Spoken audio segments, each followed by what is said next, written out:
la Première Ligue, c'est l'un des championnats les plus attractifs aujourd'hui en Europe. Quand on regarde tous les grands clubs qu'on va suivre encore, Liverpool, City, Chelsea, Arsenal, Newcastle, Manchester United, tout ça. Avec peut-être Gigio Donnarumma. Avec peut-être Donnarumma. Je ne sais pas si j'ai vous pas avez d'infos, vu les... le dire, j'ai pas d'infos. Les sommes folles quand même que les clubs anglais ont dépensé encore là sur le marché des transferts. J'ai regardé un peu. Liverpool, c'est presque 300 millions dépensés. Arsenal, c'est 225. United, ils ont recruté quand même 3 joueurs à plus de 70 millions pour refaire toute l'attaque. Franchement, c'est presque indécent en vrai quand tu regardes tout ça. Enfin, moi, ça n'a plus trop de réalité. C'est pas la crise partout, hein.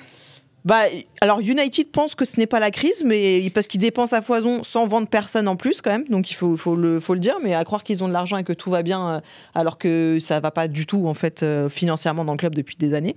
Merci Radcliffe qui arrive aussi et qui bien sûr faire couler le club encore plus. Mais enfin moi je voulais juste parler un petit peu de cette PL qui est ultra concurrentielle. J'ai pas de prono particulier, j'avoue, j'aurais du mal à dire si Liverpool va réussir à faire ce back-to-back. Ils ont changé quand même beaucoup de choses, Liverpool, mine de rien. Ils ont fait une refonte de l'attaque, ils ont fait comme United, ils ont écarté tout le monde, ils ont recruté énormément. Il faut voir si ça va prendre aussi vite ou pas.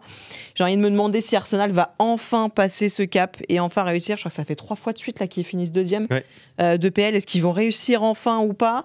Est-ce que Chelsea, qui a encore recruté pareil, franchement... Il y a combien de joueurs dans l'effectif de Chelsea ? Beaucoup trop. 30 et 40 à mon avis. Enfin, 35 je pense, un truc comme ça. Mais ils en ont recruté plein encore. Et Chelsea, mine de rien, ils ont un recrutement énorme depuis des années, mais ils ont pas été sur le podium depuis 3-4 ans. Voilà, c'est aussi un club qui est en refonte. Je sais pas, cette saison-là de Première Ligue, elle me plaît bien. Je me dis qu'on peut avoir encore beaucoup de spectacles. Là, tu parlais qu'il n'y a pas trop de stars en Ligue 1. Pour le coup, là, en PL, il y en a à peu près dans tous les clubs. Non, mais c'est vrai. Je sais pas si vous avez des pronos, si vous voyez, est-ce que City va réussir à se remettre de cette saison cata qu'ils ont fait l'année dernière, enfin cata à la hauteur de City par rapport à ses ambitions. Et bien revenu en seconde partie de saison aussi. Voilà. City. Est-ce qu'ils vont rester sur cette lancée-là ? Tu vois, il y a plein d'interrogations qui sont super intéressantes, je trouve, comme ça autour de cette saison. C'est le championnat presque le plus équilibré, même si Liverpool a surdominé. La dernière saison de Première Ligue, moi j'en parlais avec Kevin Diaz d'ailleurs. Pour moi, c'était une des pires saisons de l'histoire de la Première Ligue en termes de niveau. Il y a eu Liverpool qui était énormissime, mais derrière, Arsenal a dû faire face à un nombre de blessés extraordinaires qu'ils ont réussi à combler là en recrutant beaucoup. Alors, ils ont recruté Gyökeres et surtout, ils ont recruté pour faire un banc, pour être au moins sûr et safe pour être sûr que cette fois, ils vont pas se faire avoir. L'année dernière, ils font la demi-finale contre le Paris Saint-Germain sans attaquant, donc c'est un peu compliqué. Donc, tu as toujours Arsenal. Donc, Manchester City, tu l'as dit, c'était très compliqué en début de saison. Chelsea aussi a eu du mal, et là j'ai l'impression que Chelsea a retrouvé quelque chose avec cette Coupe du Monde des clubs, a retrouvé peut-être un élan collectif. Donc je me dis qu'on va retrouver peut-être une sorte de Big Four qu'on a eu pendant des années, et surtout ce niveau-là, il peut être homogène, et donc on peut avoir de vrais duels quasiment chaque week-end, parce que c'est la force de la Première Ligue. En fait. C'est ça qu'on attend en Première Ligue, parce que c'est vrai que ces dernières années, le Big Four dont on parle, il a existé il y a quelques années maintenant. Tu as eu un Big Two pendant quelques temps entre Liverpool et City. Tu en as à chaque fois un qui est venu, une fois c'était Chelsea, une fois c'était Arsenal. Il y a eu United aussi, un moment qui a fait podium. Tu as eu plein de chassés croisés comme ça, mais d'avoir, c'est vrai, toutes les équipes.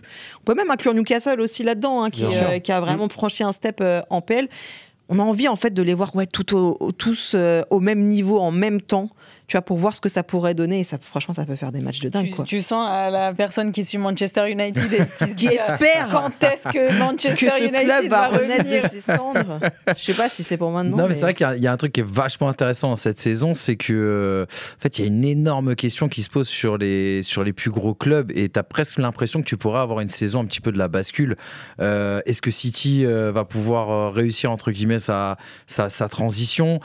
Est-ce qu'Arsenal va enfin réussir à le faire? On parlait, je crois, tout à l'heure de Gyökeres et d'autres profils qu'ils ont justement réussi à prendre. Liverpool qui, en fait... Ils paniquent un peu, là. Mais je sais pas s'ils paniquent, en tout cas, qui tranchent, tu vois, avec tout ce qu'ils ont fait depuis ces 5, 6, 7 dernières années. C'est Van Dijk ils ont craqué, qu'il manquait un attaquant ou deux. Attends, ils ont pris Wirtz 125 millions, ils ont pris Ekitike à 80 millions. Là, ils veulent Alexander Isak qui, à mon avis, va coûter encore 130, 150 de toute façon. Qui fait la grève toujours. Ouais. T'as Barcola, ils ont Barcola aussi dans le viseur. Ah bah désolé Julie, Moi, j'y crois pas. Mais... ils veulent Barcola a priori. Ils feront pas Barcola et Isaac. Non, mais ils feront Barcola si Isaac ne vient pas. Bien sûr. C'est vrai que c'est une folie. Tu te poses la question, tu te dis, mais c'est marrant, tu vois ça. Ça n'a pas fauté de leurs habitudes. T'as raison de le dire. Pas du tout dans leur habitude. Alors ils ont gagné énormément d'argent aussi sur les 10 dernières années, donc ils peuvent aussi se permettre de complètement casser la tirelire là sur ce mercato. Chelsea quand même est champion du monde des clubs, même si on l'a tous un peu regardé de loin cette compétition parce que moi je sais pas si ça moi j'étais pas dedans. Ouais, mais avec une finale avec un niveau de jeu qui peut les rassurer, en tout cas, c'est surtout complètement. Et puis surtout, on voyait le PSG, on va dire, marcher sur cette finale, et ben finalement ils se sont fait marcher, dessus. Donc tout ça. Et puis c'est vrai que, comme le dit Jorpo, quid de Tottenham, quid de Manchester United, comme tu l'as dit. Moi aussi, j'ai très peur. La saison dernière, c'était catastrophique pour ces deux clubs que tu ne peux qu'avoir peur, mais à un moment donné, l'effectif de Tottenham. C'est vrai que c'est léger. Pour moi, ça joue presque la relégation. C'est vrai. Comme l'année dernière, en fait. Mais peut-être que le fait, tu sais, avec cette image de loser qui traîne depuis des années, le titre en Europa League peut peut-être justement créer quelque chose, tu vois, chez des jeunes joueurs, ou peut-être, je sais pas, donner de la confiance en tout cas à tout ça. Et honnêtement, c'est marrant, tu vois, en venant, je me posais la question, je me disais, qu'est-ce qui m'a le plus, tu vois, entre la Première Ligue et la Liga? Parce que c'est vrai que, tu vois, en Liga, t'as le truc de qu'est-ce que ça va être le Real cette année avec le nouveau coach, et aussi un effectif un peu régénéré. Barcelone année 2, on a envie de voir, mais je reste vraiment sur la Première Ligue. Moi, c'est vraiment le championnat entre guillemets sur lequel je me pose le plus de questions et qui m'excite le plus, quoi. Et tu vois, en plus ils le disent dans le chat, mais première journée, t'as Manchester United, Arsenal, tu vois, pour bien te. Ça, franchement, tu vois, t'imagines, parce qu'on a parlé de, je sais pas, 5-6 clubs énormes. Ça veut dire que t'as quasiment à chaque journée, ou en tout cas une fois toutes les 2 journées, où tu vas avoir un choc, en fait. Tu vois, et c'est ça qui est incroyable avec ce championnat. C'est ça que tu voulais dire, Julie? Ouais, c'est ça, c'est que tu vois, dès la première journée, tu te dis, bon, bah, tu vois, t'as pas de tour de tout de suite dans le bain. Allez.